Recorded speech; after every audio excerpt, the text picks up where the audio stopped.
আসসালামু আলাইকুম। আশা করি সকলে অনেক ভালো আছেন। আজকে আরেকটি নতুন দিনে আরেকটি নতুন ভিডিও দেখার আমন্ত্রণ জানিয়ে ভিডিওটি শুরু করতে যাচ্ছি। আশা করি ভিডিওটি আপনাদের কাছে অনেক ভালো লাগবে। দেখতে পেলেন একটা মুরগি ঘর থেকে ধরে দিয়েছি আর আপনাদের ভাইয়া জবাই করে দিল। আর এখানে আমার মেয়ে এবং আমার শাশুড়ি মুরগিটা পরিষ্কার করে দিচ্ছে। আর আমি এখানে মাটি ভিজিয়ে নিয়েছি চুলা লেপার জন্য। আমাদের বাড়ির ছাদের উপরে একটা চুলা পেতেছি আর ভাবছি এই চুলাটাই আমি এখন থেকে রান্না করব। ঘরের ভিতর রান্না করতে অনেকটা সময় বিরক্ত লাগে আর মাঝে মধ্যে আমি হাঁসেল ঘরেও রান্না করি, কিন্তু হাঁসেল ঘর দুটোর মধ্যে প্রচুর গরম পড়ে আর সবসময় তো ফ্যান চালানো যায় না। তাই ভাবছি যে ছাদের এই মুক্ত হাওয়ায় বসে একটু রান্না করব আর সুন্দর সুন্দর ভিডিও বানাবো। আমি চুলাটাকে এখন মাটি লাগিয়ে নেব।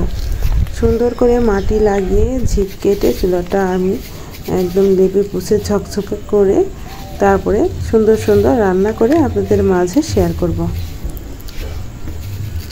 আজকে মাটিটা সেনে এভাবে লাগিয়ে রাখছি আর আগামীকালকে চুলার চারিপাশটা সুন্দর করে ঝুড়ে ঝিকগুলো কেটে লেপে পুছে যখন শুকিয়ে যাবে তখনই রান্না শুরু করব। যে সকল আপু ভাইয়া আঙ্কেল আন্টিরা ছোট ছোট সোনামণিরা আমার ভিডিওটি দেখছেন, প্লিজ আমার ভিডিওতে একটা লাইক দিবেন আর ভিডিওটি শেষ পর্যন্ত দেখার অনুরোধ জানাচ্ছি।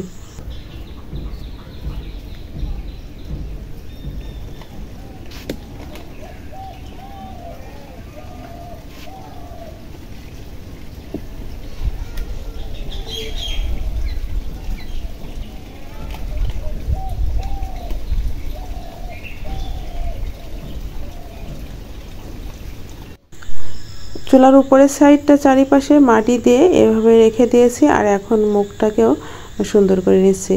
চারিপাশে মাটি দিয়ে মুখটাকে আমি লেপে নিব আর সামনে একটু বেশি করে মাটি ধরিয়ে নেব, নইলে যখন রান্না করতে যাব তখন লাকড়ি পড়ে যাবে।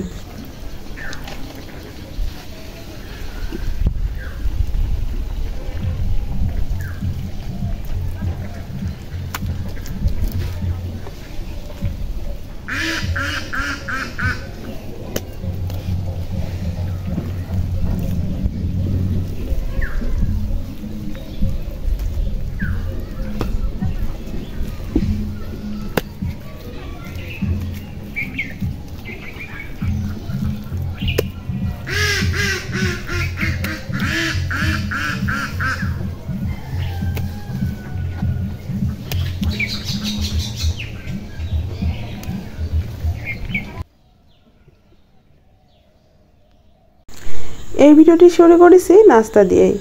আজকে সকাল সকালে উঠে আমি রুটি এবং ডিম ভাজি আর একটু আলু চচ্চড়ি করেছিলাম আর তাই দিয়ে নাস্তাটা সেরে নিচ্ছি। নাস্তাটা করে বাকি কী কী কাজ করি দেখতে হলে আমার ভিডিওটির সাথেই থাকুন।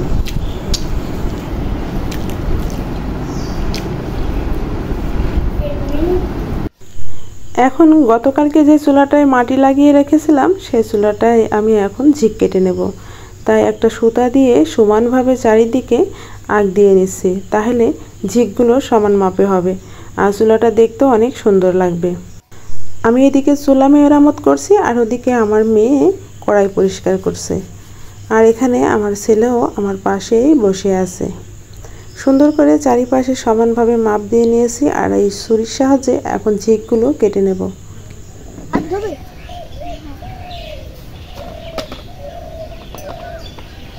হাত ধোয়া হয়ে গেলে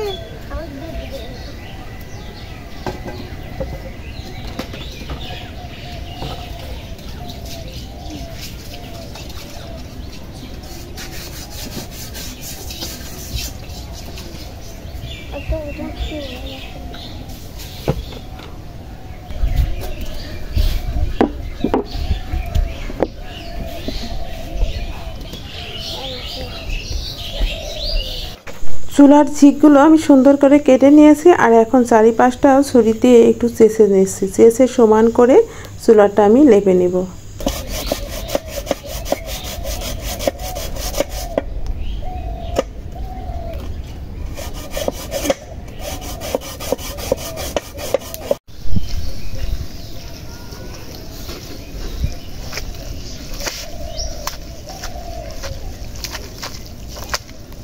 ভিডিও করছি।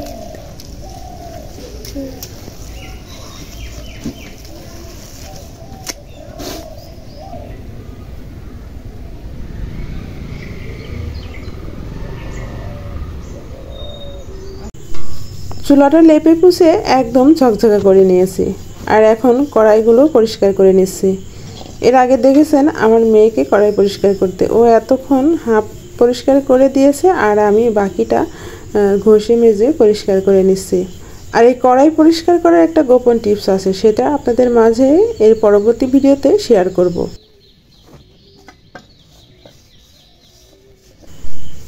কড়াই পরিষ্কার করতে করতে অনেক জোরে ঝমঝম করে বৃষ্টি চলে এসেছে, আর আমি চুলাটা ঢেকেই দৌড়ে রুমে চলে এসেছি। কারণ বৃষ্টিতে ভিজলে আমার আবার ঠান্ডা লাগে আর মাথা অনেক ভারী হয়। সেজন্য আমি জানালার পাশে দাঁড়িয়ে বৃষ্টি দেখছি, আর বৃষ্টি দেখতে দেখতে আপনাদের মাঝ থেকেও বিদায় নিয়ে নিচ্ছি। এতক্ষণ ধৈর্য সহকারে যে সকল আপু ভাইয়া, আঙ্কেল আন্টিরা, ছোট ছোট সোনামণিরা আমার ভিডিওটি দেখলেন, আপনাদেরকে অসংখ্য ধন্যবাদ। আজকের মতন এখানে বিদায় নিচ্ছি। আবারও কোনো নতুন ভিডিও নিয়ে আপনাদের মাঝে হাজির হব। আল্লাহ হাফেজ। আসসালামু আলাইকুম।